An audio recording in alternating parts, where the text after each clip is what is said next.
Boss, okay ba yung PG1? Please paki-advise po. Pangbaha at bukid. Compare it to Honda XRM 125. Sabi to ni Boss Friday Cat 2. Napaganda ng question mo, boss. Tara, pag-usapan natin yan. So, if tatanungin tayo dito, no, before anything else, tatanungin muna natin dito as a beginner, anong magandang motorcycle na bilhin natin since bibili lang naman tayo and it is really good for long term. So, tara, pag-usapan natin yan. But for 75,000, around 75,000 or 76,000, if depende sa variant na gusto mo, kaya XR125Fi, meron ka ng dual disc brake dito. Tapos, sobrang ganda din kasi meron din siyang variant option if gusto mo ng naka-motard, na naka-disc brake. And ang pinakamahal na variant ni Honda XRM is priced around 76,000. While si Yamaha naman is bagong-bagong taste of motorcycle ni Yamaha kasi kakabilis lang nito around 2024. And dahil bagong-bago to sa taste ng mga Pilipino, it is pricing around 96,000. Sobrang ganda kasi medyo classic naman din tignan to, diba? So, if classic, matagal talaga to mag-age kasi nga naman kapag classic, sobrang ganda kasi parang old but gold yung feeling mo kapag ito yung kukunin mo. Ngayon, pag-usapan natin ang motorcycle specs nito. Uunahin na natin dyan si Honda XR125. So tara, ang displacement ni Honda XR125 is naka 125cc air-cooled PGM-FI. It has a max power of 9.5 horsepower, fuel tank of 3.9 liters, seat height is around 775mm, motorcycle start option na naman is naka start and kick. So magandang feature yan, diba? Front end tire is around 70 to 90 with the R17.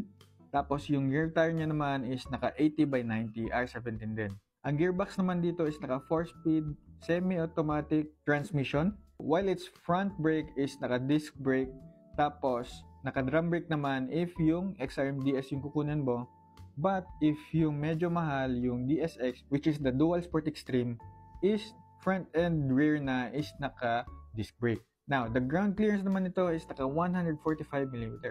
This time, kay Yamaha PG1 naman is naka 114cc yung displacement nito, air-cooled and fuel injector na din yung kanyang specs. 9 flat na horsepower. Mananalo siya dito sa kanyang fuel capacity because it has a 5.1 liters fuel tank capacity. Yung seat height niya naman is naka 795mm. While dito naman, medyo lugi siya because yung motorcycle starting option niya is naka-electric start lang. Now, front tires, meron siyang 90 by 100 R16. While yung rear tire niya naman is naka 90 by 100 R16. While same sila ng gearbox ni Honda XR125, si Yamaha din is naka 4-speed semi-automatic transmission. Sadly, for this motorcycle, braking system nito is naka disc brake sa harap and naka drum brake sa likod. But ang pinakapanalo dito is yung ground clearance niya is naka 190mm. Sobrang layo sa ground clearance ni XRM. Now, its key features. Ang key feature talaga ni Honda XR125 is sobrang compact. Pwede siya pang dual sport because it's an underbone with an efficient PGM-FI engine. Tapos, sobrang versatile niyang kanyang semi-automatic transmission. Sobrang lightweight and low seat height. And hindi pa natin na-discuss dyan kung kaano kaganda ang brand na Honda kasi alam naman natin si Honda is sobrang subok na. While ang key features naman ni Yamaha PG1 is goods na goods to for rugged. Sobrang nostalgia yung style niya kasi nga naman di ba medyo may pagka-classic. Tapos sobrang high ground clearance din. So sobrang ganda nito for your trail road na mga road trips.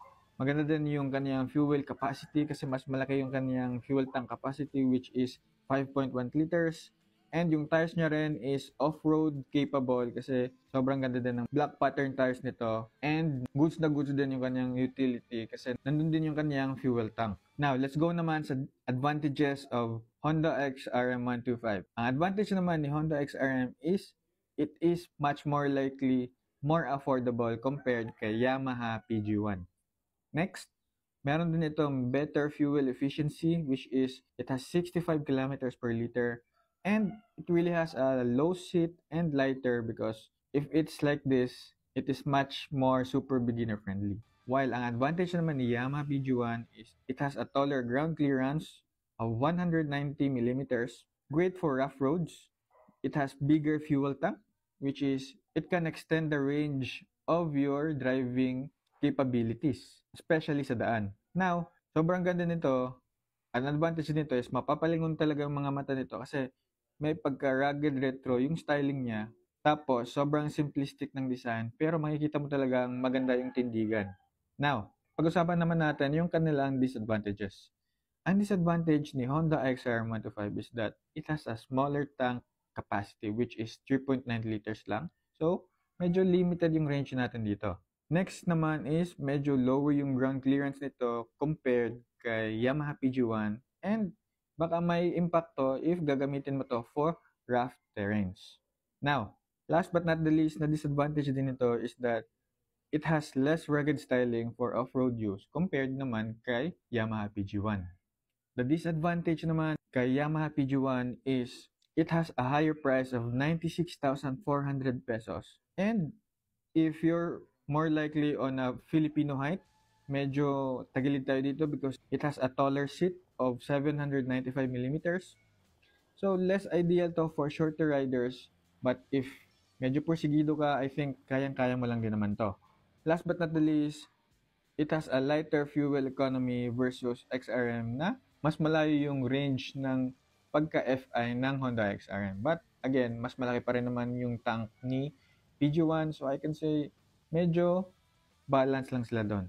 Now, pag-usapan naman natin yung tanong mo whether is it good for trail roads and sa mga light flats or yung mga medyo baha-baha. Si Honda XR naman, we can say that it can handle light off-road and mud paths, but it has a less clearance. So we should be more cautious pag ito yung nabili natin kasi baka nga naman 'di ba, malagyan to ng tubig yung mga makina nito na hindi naman dapat. So baka mahirapan yung makina natin, especially sa exhaust kapag nalagyan to ng tubig.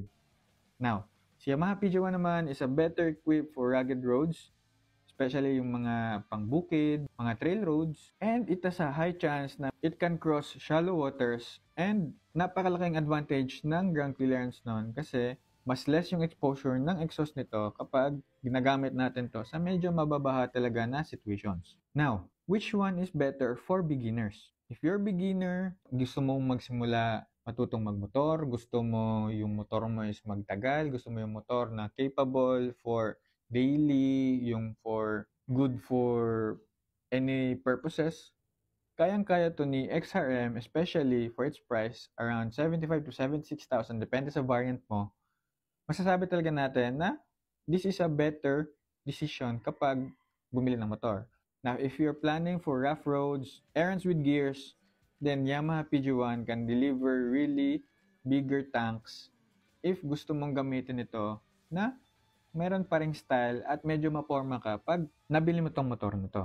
So, verdict naman natin is both bikes are very good, but ito yung makikita natin strong choices kapag kinuha mo yung isa than the other one. So, si XRM125, it offers better value for its price. It has a better mileage kasi nga naman, di ba, maganda yung kaniyang TPL. It is very beginner friendly kasi nga naman 'di ba kapag Honda, kapag ganitong klase yung mga pag-uusapan, sobrang ganda talaga ng motor na to. Now, PG1 naman is the kind of motorcycle na nagdadagdag ng versatility ng klaseng motor pag ito yung nabili mo. Pwede siya for ruggedness, pwede siya pang forma, pwede siya pang street style, or yung mga makikita natin sa daan na mapapalingon, lalo na pag linagyan mo to ng customization. So if meron kang budget and kayang-kaya mo yung mga height challenges dito kasi it has a higher ground clearance and higher seat height, then sobrang ganda ng motor nito kasi pormadong-pormado ka talaga nito tignan. So at the end of the day, whichever you choose, panalong-panalo tayo dito kasi magkakaroon tayo ng motor. And if nagkaroon tayo ng motor, meron tayong goods na goods for daily commute, meron tayong pangtulong sa ating mga groceries, meron tayong pantulong sa mga family errands, meron tayong magandang motor for hatid sundo, or yung mga personal road trip natin. Both the XR125Fi and the Yamaha PG1 are dependable companions that is very, very good for us na mga Filipino riders. So if nagustuhan mo yung ganitong klase mga videos, you can like this video. You can show your support then. If you can share your thoughts by commenting dyan sa comment section natin, you can share your suggestion or yung mga question nyo na pwede pag-usapan din natin together with the community. Always remember lang to ride safe and see you on my next video.